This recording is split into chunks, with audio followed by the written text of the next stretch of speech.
ఓం మహాగణాధిపతయే నమః. ఓం గురుభ్యో నమః. ఓం శ్రీమాత్రే నమః. పరమేశ్వర స్వరూపమైనటువంటి జ్యోతిష, వాస్తు మరియు ఇతర అనేకమైనటువంటి శాస్త్రములను మనకు అందించినటువంటి మహర్షులకి నమస్కారం. హయగ్రీవ హయగ్రీవ హయగ్రీవేతి యో వదేత్ తస్య నిస్సరతే వాణి జన్మకన్యా ప్రవాహవత్. అరుణాం కరుణాతరంగితాక్షీం ధృతపాశాంకుశపుష్పబాణచాపాం అనిమాదిభిరావృతాం మయూకైః అహమిత్యేవ విభావయే భవానీం. శ్రీమాత్రే నమః. ప్రేక్షకులకి ఆ లలితాంబిక అమ్మవారి యొక్క అనుగ్రహం పరిపూర్ణంగా కలగాలని మనస్ఫూర్తిగా కోరుకుంటూ మనం ఈరోజు చెప్పుకోబోయే టాపిక్ ఏమిటి అంటే, ప్రస్తుతం ఉన్నటువంటి గోచార గ్రహాలు ఏవైతే ఉన్నాయో కాస్త అగ్రెసివ్ కలిగించేటువంటి ఫలితాలు ఇచ్చేటువంటి దాంట్లో ఉండడం వల్ల మనం ఆల్రెడీ డిసెంబర్ జనవరిలోనే ప్రిడిక్షన్ ఇవ్వడం జరిగింది. అదేదో మనకు గొప్పతనం కాదు. అంటే మనకి మహర్షులు అందించిన దాని పరంగా కుజుడు రాహు కానీ, కుజుడు శని కానీ, రవి రాహు కానీ కలయికలు ఉన్నప్పుడు గందరగోళమైనటువంటి పరిస్థితులు ఉంటాయి. గొడవలు, పోలీసులు, అరెస్టులు, లేకపోతే ఇట్లాంటివి ఉంటాయని చెప్పడం జరిగింది. పాత వీడియోలోకి వెళ్తే మీకు కనబడుతుంది చాలా స్పష్టంగా. అయితే ఇది చాలామంది అడుగుతుంది ఏమిటంటే, నన్ను ఏమండి మరి ఈ కాంబినేషన్ ఎప్పటి వరకు ఉంది, దీనికి మా రాశి వారు ఏదైనా చేసుకోవాలా అని ఎవరికి వాళ్ళు అడుగుతూ ఉన్నారు నాకు. అయితే దీనికి మరి ప్రతి లగ్నము వారు, లగ్నం తెలియని వారు, రాశి వారు ముఖ్యంగా జూన్ 1వ తేదీ వరకు ఈ కాంబినేషన్ ఉంటుంది. జూన్ 1 వరకు గుర్తుపెట్టుకోండి. కాబట్టి ఈ జూన్ 1 వరకు ఎటువంటి జాగ్రత్తలు తీసుకోవాలి, ప్రతి రాశి వారు ఏ పరిహార మార్గం చేసుకోవాలనేటువంటి విషయం మనం ఇప్పుడు తెలుసుకుందాం. ముందుగా మేషలగ్నము. మేషలగ్నం వారికి ఇందాక నేను చెప్పినటువంటి శని, రాహువు, కుజుడు, రవి ఈ కాంబినేషను జూన్ 1 వరకు ఏ వాటిల్లో తిరుగుతుంది అంటే లాభస్థానము, వ్యయస్థానాల్లో సంచరిస్తున్నాయి. అందుకని ఏమిటి, కొంచెం మీరు అధిక లాభాలు వస్తాయి అని అనుకోని పెట్టే ఇన్వెస్ట్మెంట్స్ విషయంలో మేషం వారు చాలా జాగ్రత్తగా ఉండాలి జూన్ 1వ తేదీ వరకు. ఎందుకంటే అగ్రెసివ్ ప్లానెట్స్ యొక్క కాంబినేషన్ కదా. అందుకని అందులో ప్రధానంగా మేషం వారికి 12లో రాహు సంచారం జరుగుతున్నందుకు విదేశీ యోగం ఏర్పడుతుంది అంటారు. అది నిజమే, అందులో ఎటువంటి సందేహం లేదు. కాకపోతే రాహుకి కుజుడు వచ్చాడు కదా, అందుకని ఏంటి, విదేశాలకు వెళ్ళేటువంటి విషయంలో స్ట్రెస్ కూడా ఇస్తాడు. అలాంటప్పుడు హనుమాన్ చాలీసా చేసుకోవడం చాలా ఉత్తమం. మీరు సహజంగానే కూడా ఎవరైనా విదేశాలకు వెళ్ళాలి అని అనుకున్నప్పుడు ఏం చేయమంటారు, ఏమండి ఒకసారి మీకు ఆటంకాలు కలుగుతున్నట్లయితే వాయు గమనం కాబట్టి, ఫ్లైట్లో వెళ్తాం కాబట్టి వాయుపుత్రుణ్ణి మీరు స్మరించుకున్నట్లయితే వాయు గమనం చాలా చక్కగా జరుగుతుంది. మీకు ఏదైనా ఆటంకాలు ఉన్నా కూడా క్లియర్ అవుతుందని చెప్తూ ఉంటారు. కాబట్టి మీరు ఈ యొక్క ఆంజనేయ స్వామి యొక్క స్తోత్ర పఠనం చేయండి, ఖచ్చితంగా బాగుంటుంది. అదేవిధంగా కాస్త వ్యాపారాలలో లాభాలు, అధిక లాభాలు సంపాదించేటువంటి విషయంలో, అధిక లాభాలు వస్తాయనేటువంటి థాట్స్ ఉండేటువంటి విషయాల్లో కొంత జాగ్రత్త వహించండి. మరియు మరొక విషయం ఏంటంటే, ఇక్కడ గమనించుకున్నట్లయితే ఇక్కడ మీ యొక్క రాశివారు ఎప్పుడైతే 12వ స్థానంలో ఈ శనికుజులు కాంబినేషన్ ఉంటూ అది 6వ స్థానాన్ని చూస్తుందో, పర్టికులర్గా 12వ స్థానంలో అంటే జూన్ 1 వరకు ఉందని చెప్పాను. జూన్ 1 నుంచి ఒక 45 రోజులు వెనక్కి కనుక వెళ్ళినట్లయితే ఆల్మోస్ట్ మనకది ఏప్రిల్ 15వ తేదీ నుంచి దాని ప్రభావం ఉంటుంది. సో ఏప్రిల్ 15 నుంచి మనకి మీనరాశిలోకి వచ్చేటువంటి ఆ కుజుడి యొక్క ప్రభావం ఉంటుంది. కాబట్టి ఏప్రిల్ 15 నుంచి జూన్ 1 మధ్యలో ఇంకా పర్టికులర్గా మీరు ఇన్వెస్ట్మెంట్స్ చేసే విషయం కానివ్వండి, విదేశాలకు వెళ్ళే విషయం కానివ్వండి, అప్పులు ఎవరికైనా ఇవ్వడం తీసుకునే విషయం కానివ్వండి, ఇటువంటి విషయాల్లో మరింత జాగ్రత్త వహించాలి. కాకపోతే లక్కీగా ఏంటంటే మీకు మధ్యలో అంటే ఏప్రిల్ 14వ తేదీ నుంచి కొంచెం రవి రాశిలోకి వస్తాడు.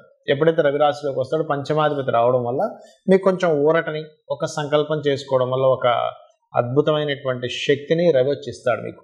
కాబట్టి ప్రాబ్లం ఉండదు. అయితే మీరు ఏదేమైనప్పటికీ కూడా ఈ కందులు ఒకటి, మినుములు ఒకటి, నువ్వులు, ముఖ్యంగా గోధుమలు కూడా వీలైతే దానంగా ఇవ్వండి. లేదా నేను ఇందాక చెప్పినట్టుగా క్యారెట్స్, బెల్లము ఇట్లాంటివి కనుక గోవు తినిపించినా కూడా మీకు ఈ ఇన్వెస్ట్మెంట్స్, ఈ వ్యాపారాలు, ఆన్లైన్ రిలేటెడ్, ఇంపోర్ట్ ఎక్స్పోర్ట్, విదేశాలకు వెళ్ళేటువంటి విషయాలలో మీకు ఇబ్బంది కలగకుండా ఉంటుంది. చాలామంది నన్ను అడుగుతున్న విషయం ఏంటంటే, ఉగాది రోజు ఏం చేసుకోవాలి అని అడుగుతున్నారు చాలామంది. అంటే ఏ దేవత ఆరాధన చేసుకోవాలి, ఎలా ఉండాలి, అసలు ఉగాదికి ఏమిటి అని. ఒకటే గుర్తుపెట్టుకోండి, ఎప్పుడు కూడా మనకి ఉగాది వచ్చింది అంటే ఆ రోజు నుంచి మీ యొక్క ప్లానింగ్స్, నేను ఫలానాది నేను స్ట్రిక్ట్గా పాటిస్తాను, నేను ఫలానా కొన్ని నిర్ణయాలు తీసుకుంటాను అనేటువంటిది తీసుకోవాలి. ఎప్పుడు కూడా చాలామంది జనవరి 1 నుంచి తీసుకుంటారు. ఇంగ్లీష్ దీని పరంగా తప్పేం కాదు. బట్ ఇక్కడ మనకి ప్రకృతి పరంగా అనేకమైన మార్పులు ఉగాది అంటే. జనవరిలో ఎటువంటి మార్పు ఉండదు. కాకపోతే ఏంటంటే అలవాటు పడిపోయాం మనం, జనవరి నుంచి డిసెంబర్ ఇయర్ ఎలా ఉంటుంది అనేటువంటిది. రైట్.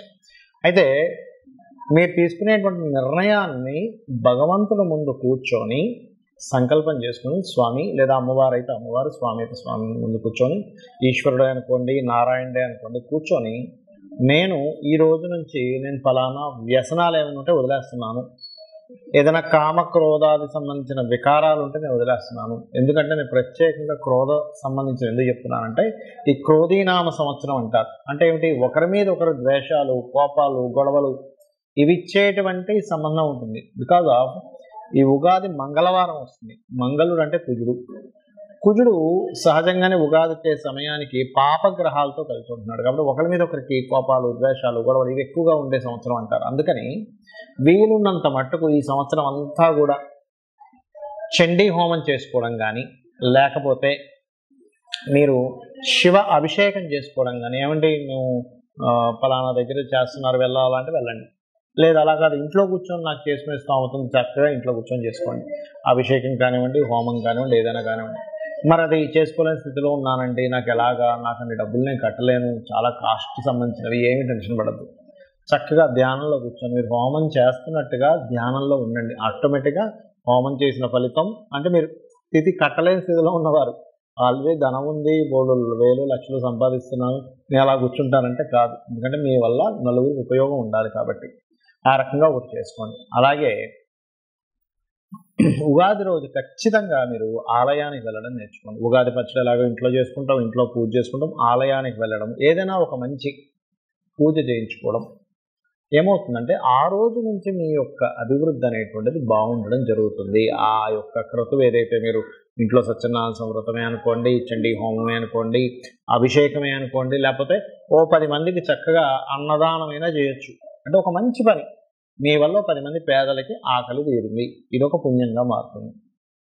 ఇక్కడ ఇంకొక విషయం చెప్తాను ఏమిటంటే, ఇప్పుడు వరకు మనం చెప్పుకున్నాం కుజరాహువులు, కుజశనులు ఈ కాంబినేషన్ వల్ల కొంచెం జాగ్రత్తగా ఉండాలి జూన్ 1 వరకు అని.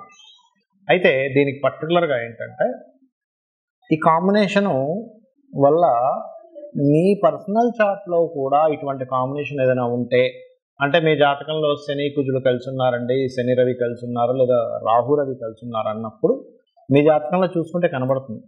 అలాంటి వారు మరింత జాగ్రత్తగా ఉండండి. ఎందుకంటే ఎనర్జీ జాతచక్రంలో ఏ ఎనర్జీ ఉందో మనకి మన ఖగోళంలో అంటే గోచారంలో కూడా ఆ ఎనర్జీ ఫామ్ అయి ఉంది.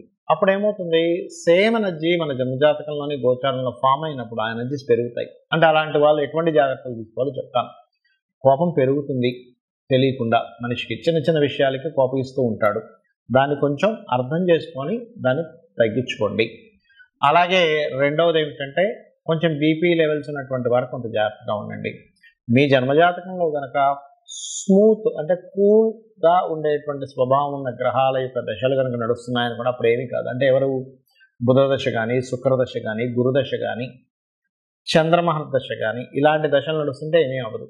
అలా కాకుండా లేదండి మాకు కుజదశ నడుస్తుంది, శని మహర్దశ నడుస్తుంది, రాహుదశ నడుస్తుంది అంటే అగ్రెసివ్ కలిగించే దశలు నడుస్తూ అవి పర్టికులర్గా లగ్నానికో, షష్టమ స్థానానికో అంటే 6వ స్థానానికో, 8వ స్థానానికో ఇలా కనెక్టివిటీస్ ఉన్నప్పుడు మాత్రం కొంచెం ప్రతి విషయాన్ని మీరు మాట్లాడేటప్పుడు కానీ కొంచెం జాగ్రత్తగా ఉండండి. అంటే గోచారంలో ఈ గ్రహాల యొక్క స్థితి ఉన్నప్పుడు మీ జన్మజాతకంలో ఆ దశలు నడిచేటప్పుడు అది కోరిలేట్ అయ్యి దాని ప్రభావం పెరుగుతుంది. దీనికి ఏమిటి రెమెడీ? చాలా సింపుల్. చక్కగా శివాలయానికి వెళ్ళాలి, అభిషేకం చేసుకోవాలి, లేదా మీకు దగ్గరలో గోశాల ఏదైనా ఉంటే గోశాలకు వెళ్ళాలి, చక్కగా గోవుకి బెల్లము, క్యారెట్స్ తినిపించండి. సాక్షాత్ అమ్మవారిని చూశాననేటువంటి భావనతో గోవుని చూడండి, గోవుకు తినిపించండి. మైండ్లో ఫిక్స్ అవ్వండి, నేను చక్కగా రెమెడీ చేసుకున్నాను, నేను చక్కగా గోవుకి తినిపించాను, నేను అభిషేకం చేసుకున్నాను, నేను క్లియర్. ఫస్ట్ మీరు ఈ రకమైనటువంటి మైండ్ సెట్తో ఉండాలి. అప్పుడు ఏమవుతుందంటే మీ జన్మజాతకంలో ఎటువంటి దోషం ఉన్నా, గోచారంలో ఎటువంటి దోషాలు ఏర్పడినా ఏమీ అవ్వదు. ఫస్ట్ మీరు నేను అమ్మవారి పాదాలు పట్టుకున్నాను, అమ్మవారు నాతో ఉంది, నాకు ఏమీ కాదనేటువంటి భావన మీలో రావాలి. అలా చేసుకుంటూ మీరు ఈ సంవత్సరం అంతా కూడా బాగుండాలని మనస్ఫూర్తి కోరుకుంటూ శ్రీమాత్రే నమః.